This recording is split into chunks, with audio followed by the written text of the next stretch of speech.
Okay, it's an honor and a pleasure to be joined by this man today. Man, I look up to a lot in this sort of broadcast and media world. Michael Schiavello, the voice. How you doing, man? Steve, it's great to finally talk to you, mate. Thank you very much. That's awesome, man. A lot of times when you get interviewed, do people just ask you to just throw off all the catchphrases? Is that something you get, or? Yeah, I get the same question over and over. How did Goodnight Irene come about? How did Big Kibosh come about? Um, Stories that are very well documented, but it's okay. I don't mind people asking it because I guess when you become known for a catchphrase or several catchphrases, people want to know the origin of them. I've heard those stories, so I'm not going to go into that. One catchphrase you didn't mention that I like: smack bang. Mm. I like that You one. know, that's a good question. I've never been asked about that one, and I actually don't know where I got that from. I think it's just something that I said one day, and I really love onomatopoeias. And for those people that don't know what an onomatopoeia is, it's a word that reads the same as it sounds. So, like smack or bang. So when you read the word, you can hear the sound that accompanies it. And smack bang is an onomatopoeia, because it's almost like watching those old Batman TV shows where the little bubble pops up when Batman or Robin hits someone, you see smack, bang, So I think I said it one day, maybe 20 years ago, and it sort of just stuck. And it really doesn't describe anything, but when I say it, you get a visual in your mind of that sort of Batman-esque, hitting someone or striking someone. Yeah, well, you mentioned obviously Goodnight Irene at the start there. Your wife's name is Irene, but that's not where it comes from, right? That's the No, story I've heard. that's a freaky coincidence. I began saying Goodnight Irene in my first ever commentary I did as a 16-year-old doing track and field athletics in 1991. Yeah. And it sort of just stuck. I started using it in fight sports and people liked it. So I kept it going. I first used it in fight sports in 1994. And I didn't meet my wife until 2009. It was just one of those freaky things that of all the girls' names in all the world that I meet that I end up marrying, it's a girl named Irene. So, they always say the universe brings you what you want. And I'd been screaming the name Irene for, God, almost 20 years. And, lo and behold, the universe delivers me a girl named Irene to marry. Yeah, that's the fate, right? Yeah. Yeah. I know I said we weren't going to do the catchphrase and questions, and we've now done 2 or 3 minutes on the catchphrases. So you can breathe now. That's it. There's no more catchphrase questions. Thank you, Steve. Thank you. Obviously, you're down in Melbourne at the minute where you live. How's the Australian summertime treating you down there? Look, it's been nice. It's been a lovely summer. Hasn't been overly hot. Hasn't been overly wet. It's been really nice in between. A lot of fun times at the beach and, swimming with the kids and getting around. And with pretty much Melbourne opening up again as far as the COVID rules go, it's been a great summer with, the cricket and the soccer and, the Melbourne Cup and all the other tennis, obviously, all the other sports that are here during this season. It's been a wonderful summer. It really has. And we've been opened up again and been able to enjoy ourselves. So we'll get straight into it. Your new book, The Commentators, if we can still call it a new book, it's been out a little while now. Tell us a little bit about that. Just give us first the general overview of the book. Well, I'd always wanted to write a book about sports commentary because in addition to being a sports commentator myself, I'm just a huge commentary nerd. I mean, I'll watch sports I don't even like just to hear how they're commentated. When I'm driving around in my car, picking the kids up from school or wherever it may be, I'll put horse racing on the radio. And I'm not a horse racing fan. I don't bet on races. I don't know anything about horse racing, but I love listening to the commentators. And as I was researching this book back in 2020, I discovered that 2021 was actually the 100-year anniversary of the profession of sports commentary. The first ever live sports commentary was done on radio in 1921 on April 11. By a guy called Florent Gibson out of Pittsburgh, Pennsylvania. He commentated a boxing match, a lightweight boxing match or a featherweight boxing match on KDKA radio. And so I thought, wow, what a great year to release a book on the 100th anniversary of the profession, looking at all the best sports calls from history and then getting input from some of the best sports commentators on the planet, analyzing all these various commentaries. And it came together into a fabulous book that's been very well received. Went to #1 on the Amazon bestsellers list, and I'm very happy with how it came up. like full disclosure, I haven't read the book yet. I want to, so that's definitely on my list. One thing, I was listening to a bit of your other book, Good Night Arena, earlier today. You talked a bit about how you first got into broadcasting with the work experience at the radio station. But what part, was there a moment when you realized that like commentary, or that, because you weren't originally wanting to go into broadcasting, that wasn't your goal, you wanted to be an architect. Was there a moment when you realized that commentary was your destiny? There was a moment I realized when broadcasting is what I wanted to do and not architecture, when I went to do that work experience stint at Triple M radio station here in Melbourne. But as far as doing commentary, my first commentary, as I said earlier, was track and field when I was 15 or 16 years old.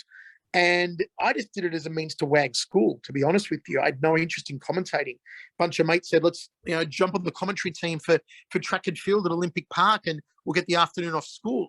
And they let me commentate a couple of races, and I sort of had a little bit of a talent for it.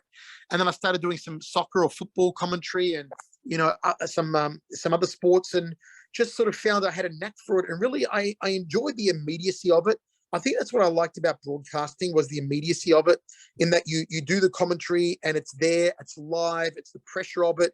It's also the joy of talking to, back then on radio would have been thousands of people. These days on TV, millions of people, and you're producing something that's compressed into a sliver of time. Whether it be a 2-hour or 4-hour broadcast that you've got to try and do seamlessly and flawlessly. And the feeling at the end of that, it's a feeling of relief, of joy, and also a little bit of disappointment, but a good disappointment, in that as a commentator, you're always striving for perfection, but every commentator will tell you, Stephen, they have never done a perfect commentary. It doesn't exist. We all try and do our best. We try and gain perfection, but you can never attain it. But you're always trying to do that. That's always your goal. And so it's all those things sort of wrapped into one that appealed to me about commentary. And I think also because I grew up with a love of professional wrestling, my favorite pro wrestling commentator was Gorilla Monsoon, who I mentioned in all my books. And I think that commentary gave me the chance to do what my heroes of the wrestling world, Gorilla Monsoon, Jesse Ventura, Bobby the Brain Heenan, Vince McMahon, would do on WWF broadcasts, these larger than life, over the top commentaries. And I could do that on radio and then later on TV myself. And I was sort of able to, in a way, bring my imaginative WWF world that I loved as a kid into the real world of commentary and combine that to produce my own sort of style. You mentioned wrestling there, and I was going to bring it up a bit later in the interview, but I'll bring it up now. I go on your Twitter. It's just all old school wrestling. I love it. I still love it. I got WWF Network, WWE Network, for that very reason. I still love watching the old wrestling. WrestleMania 1 to 10, that was my era. I still go back now and I watch the old Saturday night main events from back then. I still watch the old WrestleManias, and it gives me a feeling of nostalgia. It takes me back to my childhood. I still get those emotions, watching, Hulk Hogan and Macho Man from WrestleMania 5, and Hogan Warrior from 6, and, Hogan Slaughter from 7, and, Macho DiBiase from 4, and all those sort of times. And it's a nice feeling, it's a beautiful, warm part of my life. And I think that anything that allows you to step into a time machine and go back to those formative years in your life is good. It's positive, and that's what it does for me. And also, I get to continually revisit Gorilla Monsoon and Vince McMahon, these two great play-by-play commentators that I absolutely adore. And I still learn a lot from them. Even though their commentaries were, back in the 80s, early 90s, I learned a lot about their delivery and about how they could sell these events. And even though they were scripted events, just the way these guys could sell storylines is still very important for me to see how they were able to use these storylines, because storytelling in any commentary, particularly in fight sports commentary, is so very important. And sure, the sports that I'm commentating aren't scripted, but the stories are very real. And as a commentator, I need to find a way to sell those stories. So anything I can learn from other commentators, I take on board, and I try and implement it. Have you ever had any offers to do professional wrestling commentary? Because I don't know if you know, but Jimmy Smith is now the lead commentator on Monday Night Raw. Have you ever had any offers like that? Not from WWE. I never have. I've done pro commentary before, pro wrestling commentary.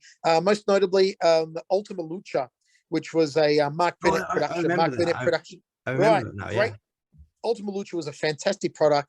Mark Burnett, the same people that did The Contender, Survivor, The Apprentice, Are You Smarter Than a Fifth Grader, won over 50 Emmy Awards. Anyway, I'd done The Contender for them and some other stuff. And when it came the season finale of Ultimate Lucha in their first season, Mark Burnett contacted me and said, can you commentate the finale, their WrestleMania? And so I went to Boyle Heights in Los Angeles and I commentated that alongside Matt Stryker. It was prime time on El Rey Network, Robert Rodriguez's network. It was the #1 rating show on the network at the time. And we knocked it out of the park. It's one of my favorite commentary memories. It was one of my best commentaries I thought I ever did. And, again, I just got to live a part of my childhood on the show. All the fights, all the matches were great. We had Vampiro on there against Pentagon. We had Alberto El Patron, who's Alberto Del Rio, who was in the WWE. We had Johnny Morrison, who was Johnny Mundo in Ultima Lucha, now Johnny Morrison in WWE. So Ricochet now in WWE, who was Prince Puma back then on Ultimate Lucha. So many great guys who were on their way up, and I got to call them, and it was a fabulous, fabulous show. Great memory. I think a lot of wrestling fans really although it was only a few years ago, they really romanticized like Lucha Underground, Ultima Lucha. It was a really great show. And like the way they shot it was so different to anything else. It was all again about storytelling. They shot it like a soap opera. Yeah. And if your viewers have never seen it before, please do go online and try and download Ultimate Lucha or Lucha Underground. Ultimate Lucha was their finale, but it's shot like a soap opera. The storylines are like you're watching, a soap, and then you have the matches, and it was something unique because, Mark Burnett always brings something different to the table, and their production values were really second to none. Yeah. Some of the way they shot some of the backstage stuff, like obviously in say WWE, it's just general like sports stuff, but it's just so creative. And Dario Cueto, excellent character. Just get that in. Oh, he was fantastic. I loved working with him. A really smart guy. I got to spend time with him backstage, obviously, and we managed to chat a lot. But very talented wrestlers, very dedicated crew, talented crew. It was, like I said, one of my fondest memories, and something to this day that if I want to watch something I did a good commentary on, I'll put on Ultima Lucha and go, yep, that was a good one. Do you still watch a lot of modern wrestling? Because I know obviously you mentioned some names there. I do now and then. My son, my 7-year-old son, gets into it a little. We watch a few of the pay-per-views when WrestleMania comes around. We'll watch it. We just watched Royal Rumble a couple of weeks ago. There's certain guys that he likes to follow and I like to follow. Some of the guys who are friends of mine in WWE. And also one championship now, working with two recently former WWE employees. Our producer, Mike Mansouri, left the WWE after 12 years, and our executive producer, John Scheller, was also with the WWE. So it's nice that even when I'm on the road with one, Mike Mansouri and I will often talk about WWE and go back to the old WWF days and reminisce. And, it's fun to throw our old wrestling memories around. And obviously last year we saw the one on TNT show, so it looked for a little bit like there might have been some sort of deal with AEW there, but not to be, unfortunately.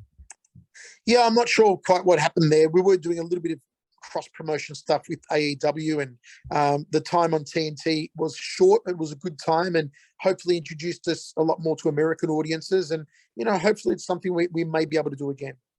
I'm not asking you to necessarily be critical of your employers here, but what do you think happened with the TNT deal? It's a good question, man. I can't answer it because I really don't know what makes. I mean, our ratings weren't terrible. That's the thing. I think we rated inside the top 100, if I remember. We had 4 shows in 4 weeks. We were on the back of AEW, so I think we rated pretty well. Whether or not mixed martial arts is something that TNT was looking for, was not looking to pursue. I'm honestly not quite sure. From one's perspective, we gave it our best shot. I think we delivered 4 very good shows. Unfortunately, some of the fights went a little bit screw-whiff. Eddie Alvarez. With what happened with Rugrug, what happened with Eddie Alvarez. I mean, these are things that you can't plan for, and maybe they damaged a little bit. But then stuff like Adrian Moraes when he knocked out Demetrious Johnson, that was a highlight. There were some great highlights on the shows. I'm not privy to the behind the scenes workings with One and TNT or any of the other broadcasters that they may be looking at in the US. So I can't really answer that one. You're on a little bit of a tangent there. There's a couple more things I want to touch on the book, if that's okay. You talked a little bit about the process of what inspired you, but actually writing the book itself, what was that like for you? Because I think you talked to a lot of different people in that process, didn't you?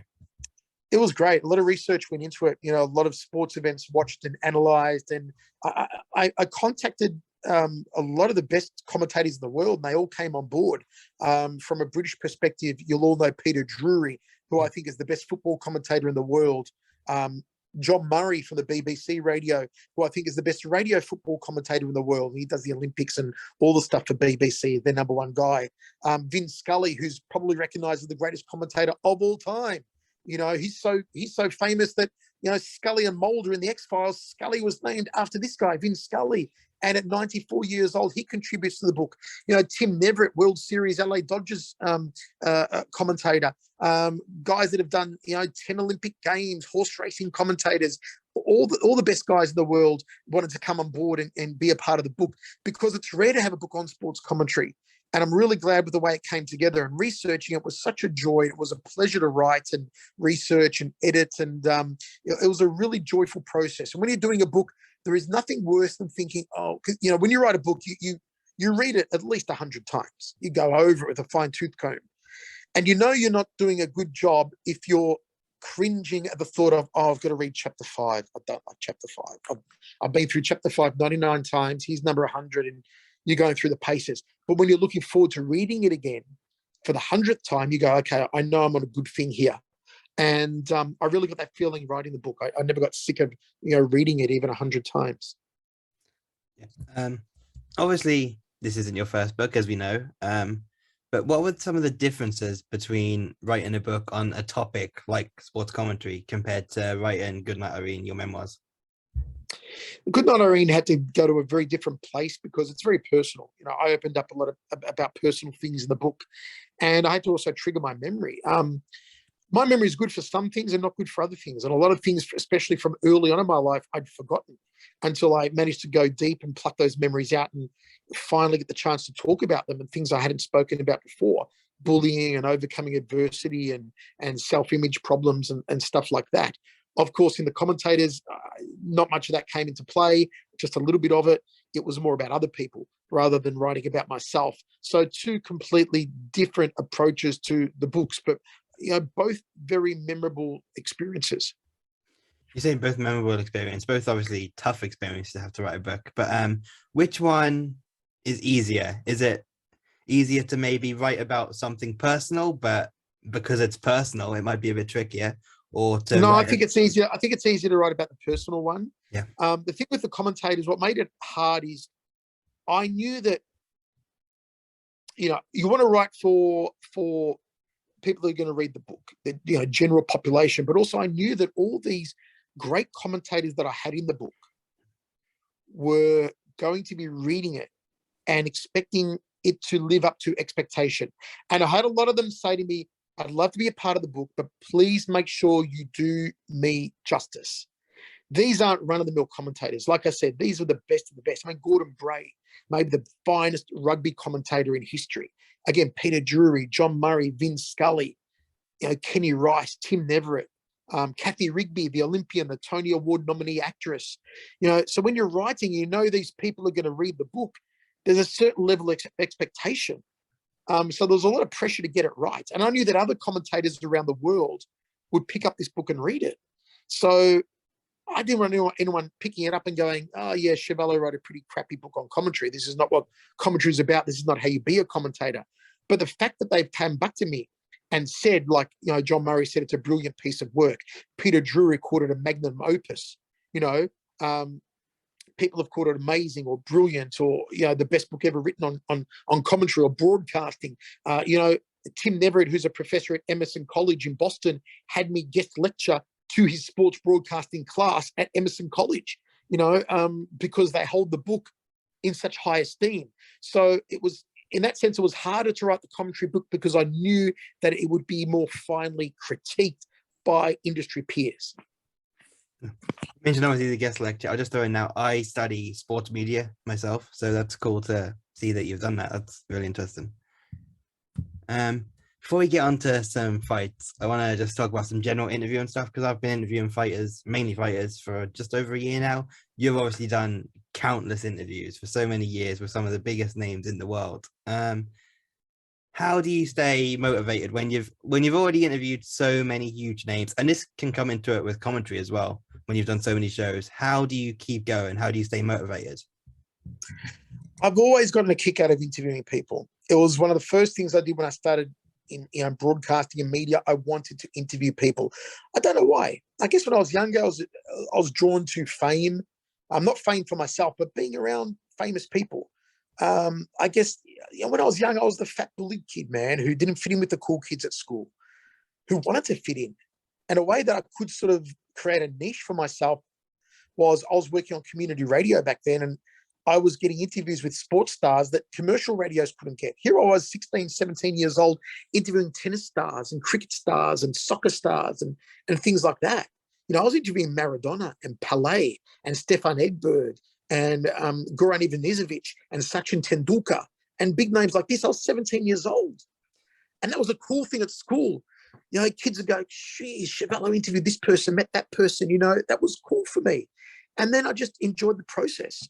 And the more that I kept interviewing people, the more I really enjoyed the process. When I did the Voice Versus series on Access TV in the USA, and I interviewed Dana White, Steven Seagal, Michael Jai White, Fedor Emelianenko, Sugar Ray Robinson, Stone Cold Steve Austin, Hulk Hogan, etc. It was the process I really enjoyed, the research. For 2 weeks, I would get every material I could on all these guests. I'd read their biographies. I'd watch their other interviews. I'd make sure that what I was asking wasn't the same that everyone else was asking. I made sure I had an icebreaker question to get them comfortable. And I really enjoyed the whole process. And still to this day, if I interview people, especially long form interviews, it's the process that I really enjoy. You just sort of, you get up for it, Same with commentary. I've done so many commentaries. I've commentated over 7,000 fights. I've done regional commentaries. I've done the biggest commentaries in the world. I've done the Olympics. I've done it all. And no matter if it's two guys you've never heard of or two guys who are super famous, you just get up for it. It's just internal switch, flicks on, the adrenaline goes, you see the green light, you're on the air and you go. You mentioned Steven Seagal there. That's the story I think that really stands out from the Goodnight Irene book. But I want to ask about someone else who obviously you have a much closer relationship with than you do with Steven Seagal. What is your craziest Bill Goldberg story? Oh, man. So I was a huge Goldberg fan back in the WCW days. I mean, everyone was, but that short period there when they were trumping WWE, and me and my mates were big Goldberg fans. So to get the chance to meet him and hang out with him when he came to Australia in 1999, I think it was, and we took him out on the town and we hung out all night, and we took him out to a strip joint, I remember, here in Melbourne. And there were me, Slam Sam Greco, the K1 star, a guy called Mario Florides, who was a Mr. Australia bodybuilding champion, and a kickboxing promoter who passed away last year called Tarek Solak. And we took Bill out on the town and to some strippers. And I must have been really uptight back then, because I remember Bill, with a couple of strippers on his lap looking over at me saying, "Hey, ambassador, cool down, chill out a little bit, get one of these girls." And it was just fun hanging out with Bill. And I remember it was the latest I'd ever stayed up, because we didn't get back to his hotel until 7 o'clock in the morning. And just because we were out all night, just partying and having a couple of drinks and just letting our hair down. It was a great memory. And the next night, we took Bill out to dinner in Lygon Street here in Melbourne, which is very famous for its Italian eateries, and at a restaurant called Piccolo Mondo. And I remember one of the waitresses coming up to him and asking him for an autograph. And she pulled her top down and he signed her breast. And she later went and got his autograph tattooed on her breast. So I guess, back then Bill was the biggest name in the wrestling world. So some of the perks of the trade, I guess you could say. Yeah. And you got to just like tag along. That sounds great. I got to tag along. A lot of my early years, if you've ever seen the movie Almost Famous, the Cameron Crowe film, a lot of my early years were like that, man. It was just being around famous people that I was interviewing and being able to tag along for a lot of these experiences that were very surreal now, looking back at it. Yeah. Switching gears now, talk about some fights. We saw the one card on Friday. Obviously, you weren't there because of COVID. Was that weird for you to miss the show and watching it at home? It was. I really wanted to do it. I tested positive for COVID the week before, and I said to my whole family did. And I said to my producer, I'm going to try and beat it. You've got to test before you fly out to Singapore at the airport. Then you test again when you land in Singapore. I said, I'm going to try and beat the PCR test. I'll see how I go. But it came 3 days before I was meant to fly out. And Mike Mansouri rang me and he said, listen, these tests are so strict that we know you're not going to pass it. And even if you happen to, you're just not going to be up to commentate. And the truth was I wasn't. I'd lost my breath and had trouble breathing and was fatigued. So I had to miss the show. And it was weird watching it without, being there. And it's strange. And Steve Dawson did a commendable job with Mitch. But, I've only ever missed a couple of shows because I've been sick, that one and one other one in Jakarta. And it's weird when you're not there because, you feel you're part of that product and you should be a part of it. And it's strange when you're not. You mentioned Mitch there. Just want to say, awesome guy. I've interviewed him before. Great guy. Yeah, Mitch is great. Full of good stories. Very good commentator. Highly knowledgeable. And I really enjoy working with the Dragon. You guys have a great partnership. What do you put that down to? You know what it is? It's just being loose enough with each other.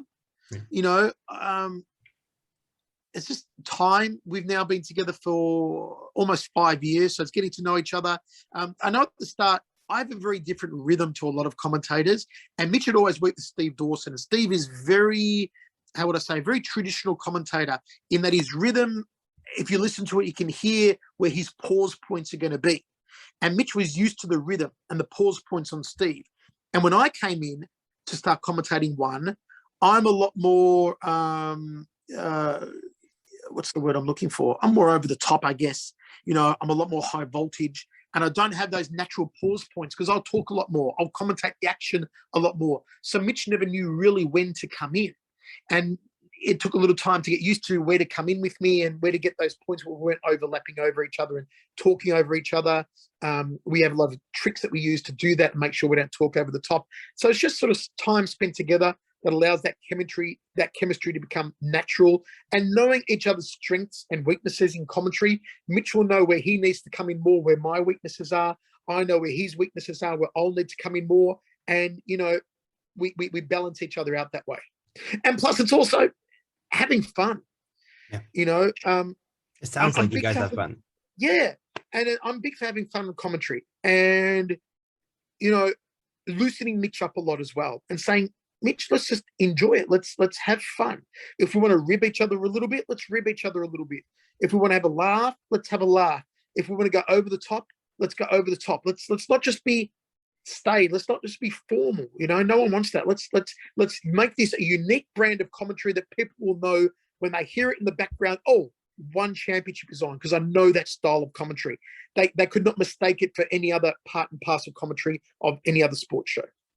Yeah, I watch a lot of sports. I watch a lot of MMA, obviously combat sports. I think you guys do that. It's instantly recognizable. You guys seem to have a different energy. I'll just put it is. It's just different. I mean, everyone has a different style. I won't criticize anyone. I like listening to UFC commentary. They use a 4-man booth, but they don't do a lot of play-by-play. They'll talk like their mates talking at a pub about the fights, and that style works. It's great to listen to. Whereas our style will rely more on play-by-play. I'll call the action as it happens, and then Mitch will analyze the action as it happens. So it's a different style again.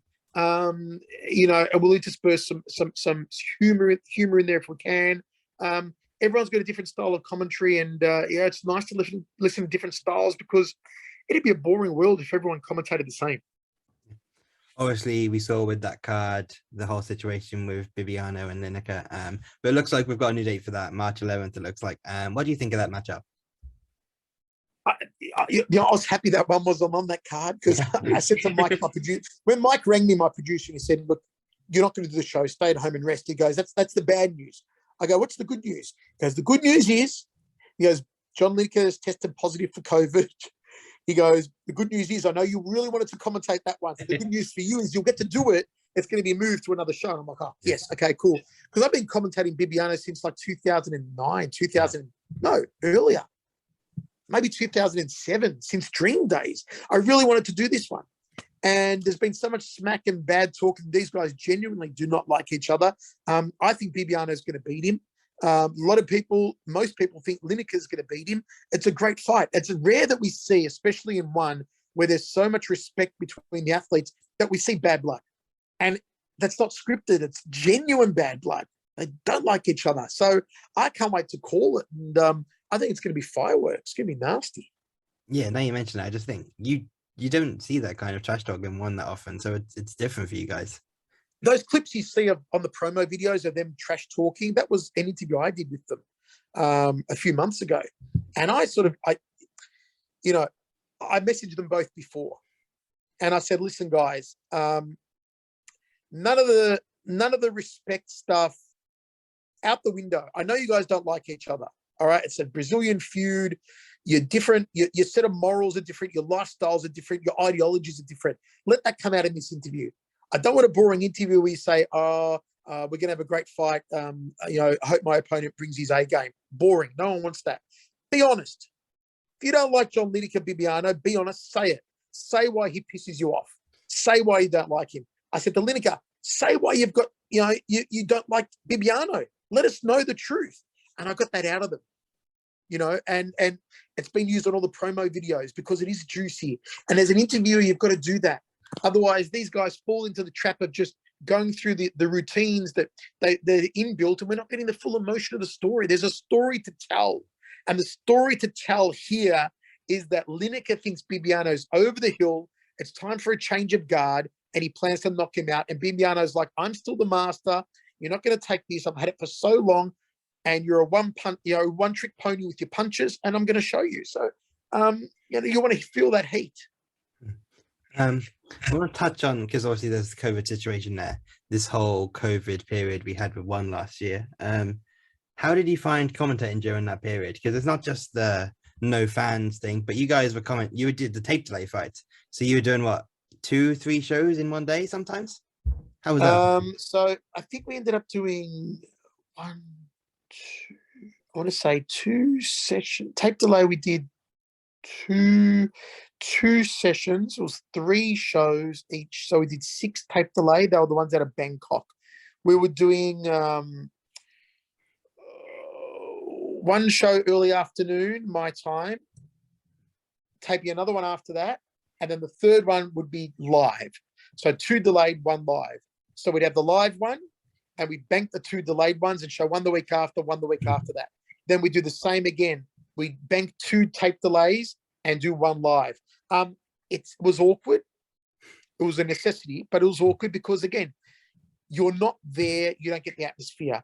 Also, when you're doing stuff over internet, over the system of remote commentary, there can be glitches, there can be delays in the commentary, things like that are out of your control. Also, I'm not there with Mitch. I can't read Mitch's reactions. I can't tap him on the knee and go, "Talk now." I need a break. I need to take a drink. You talk. I can't do that when it's remote. So we had to be even more careful not to talk over each other. So that chemistry, that repartee isn't there between us. Very difficult. Then we started, commentating the empty arenas, which brings a whole new set of challenges in itself. We were up high in the stadiums and nosebleeds, not near the circle at all. So it was weird being up there. Inside an empty, quiet arena was weird, especially when you've got a loud voice like I do. But we got used to it and made it work. And thankfully now we're getting crowds back in the Singapore Indoor Stadium. And we're hoping that by 1X on March 26th, we may have, more than half filled. Maybe 7, 8 10,000 people in there. How's the voice after those manic 3 shows in a row? How's the voice after those sessions? You just got to watch it. Not blast. That was a difficult thing too, and it's a good question, Stephen, because you blasted out on show number 1, you've lost it for show number 2. The live show comes and you're recovering it, so you just have to be careful not to go too over the top too much and just sort of guide it. But I'm used to doing marathon shows. We used to do Dream and Dynamite back in the day, especially Dynamite. They were 8-hour shows, so I sort of got used, and I've got little tricks that I use on how to keep my voice fresh and sounding good, and just knowing not to overexert it in fights that don't require it, and sort of, wait till the marquee fight to maybe take it up that notch if you've got to do, 8-9 hours of commentating. Yeah, great. 40 days away, 1X, massive card. Biggest card in ONE history, in your opinion? On paper at the moment, looks like it, definitely. The Century card was huge. The TNT cards were huge. The New Breed cards were big as well, but this is big. Just look at the talent on there. I mean, Rodtang DJ itself is just massive. Angela Stamp is massive. So many big fights on that one. I'd say biggest of all time. Yeah. Let's talk about that Rodtang Mighty Mouse first. How crazy is this? How do you just if you're just gonna sit back and assess that fight, what do you see, given the hybrid rules? There's only been, I think, one of these fights before in history, and I commentated it many years ago. It was Shinya Aoki versus Gianotsu. So Gianotsu was a K1 kickboxer. Aoki is, the legend Aoki, alternating rounds. And surprisingly, Gianotsu knocked out Aoki in the mixed martial arts round after it got out of the kickboxing round. I think it's going to happen again. I think Rodtang's going to knock out Demetrious Johnson in the MMA round. Yeah. I think Demetrious is going to run from him for 3 minutes in the Muay Thai round. Wouldn't you? Why would you stand toe-to-toe with Rodtang? TJ says he wants to stand toe-to-toe, but as soon as he gets hit by a leg kick from Rodtang, he's going to know that's not a leg kick you feel in mixed martial arts. That's a Muay Thai leg kick from a Muay Thai multi-time world champion. It hurts. Or a Muay Thai elbow hurts. Or getting hit with 4-ounce gloves from a Muay Thai world champion hurts. You ain't never been hit like that before, DJ. He's going to run. Second round, I think he gets knocked out. I don't think he's going to try and take Rodtang down and maybe expose himself and get KO'd. It's one that's been debated hotly. Mitch thinks that Mighty Mouse is going to tap him out in the second round. And that's the beauty of this sort of fight, Stephen, is that it's so debatable as to who's going to win and when they're going to win. We just know it's not going to go 4 rounds. It's not going to go distance. Can't. Because obviously, if you're not thinking it in that much detail, you're like, oh, Rodtang in the Muay Thai round, DJ in the MMA rounds, like you said, but it's deeper than that. It's much deeper. I mean, DJ's got to be thinking, I'm just going to wait till this. He even says on the trailer, I'm going to drown him when I get the takedown. Well, you're assuming you're going to get the takedown. And we know DJ can take down anyone in mixed martial arts. And we're assuming, okay, Rodtang's never fought mixed martial arts, so he's going to get taken down easily. Don't forget, though, every round begins on its feet.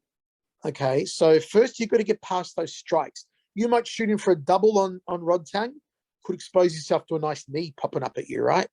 You could look for a body clinch takedown with Rodtang, expose yourself to all sorts of wickedness on the inside, elbows, knees, punches coming at you. And like I said, in angles and in a way that they've never come at you before, if it does go to ground, game over. That's it. Done. It's that easy. No way Rodtang's going to beat DJ on the ground. It's done. Finished. I'm going to sub out DJ. Not going to ground and pound out DJ. It's finished. But if it stays in close quarters, I think Rodtang finishes him. It's so many variables. What's the more definite outcome? Okay. Toe-to-toe or on the ground? Which one can finish earlier? I think on the ground, DJ will finish Rodtang, no problem. On the feet, DJ may be able to sustain a little punishment, but the thing is he can move away. On the ground, Rodtang won't be able to move away. He won't be able to escape. That's the difference. Man, it's just that's why I'm so excited. It's just we could go and have a beer and discuss this at a bar for hours and think of all the different scenarios. And it's what makes this a great fight. Yeah. Another great fight on that card, obviously. Angela Lee. And I will tell you something. I believe that Rodtang has been saying behind the scenes that if he knocks out DJ, he wants to go MMA and ever crack the title straight away. Really? I believe that's what he's been saying around his training camp. Yeah. If he knocks out DJ, especially if he does it in the mixed martial arts round, and you know what? If he does it in the MMA round, could you deny it? Really? No. You know, you knock out the greatest of all time under his rule set, it'd be awesome. Yeah. Obviously, we've got Angela Lee, Stamp Fairtex. Like Rodtang, Mighty Mouse, easily one of my most anticipated fights at the moment. I'm a big Stamp Fairtex fan in particular. Yeah, for sure. Again, split between me and Mitch. Yeah. Mitch thinks Stamp takes her. I think Angela takes her. Either way, great fight. Yeah. Stamp has progressed faster than any mixed martial artist I've ever seen. 100%. And that includes Gary Tonin. Tonin's progress has been amazing, but Stamp's gone even faster. She fights now, her defense, her takedowns, her takedown defense, her ground defense, and her offense looks like she's been a veteran of 5-6 years. Not, what is it, a year and a half in MMA, whatever it's been for a very short time. It's amazing. Yeah. Angela coming back after a long absence, having given birth, having been a mum and getting back in the training after that. And will there be ring rust? Has the time passed her by? So many questions are going to be answered. I think Angela's still the queen. I think the queen's going to reign, but Stamp brings a lot of problems to the table that Angela hasn't seen before. It's going to be fantastic.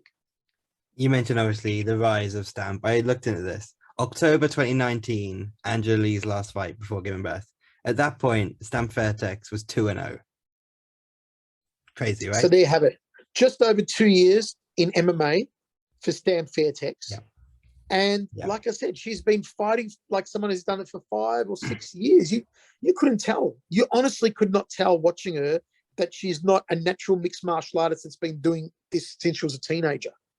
Yeah. You can't. It's just her progress has been phenomenal.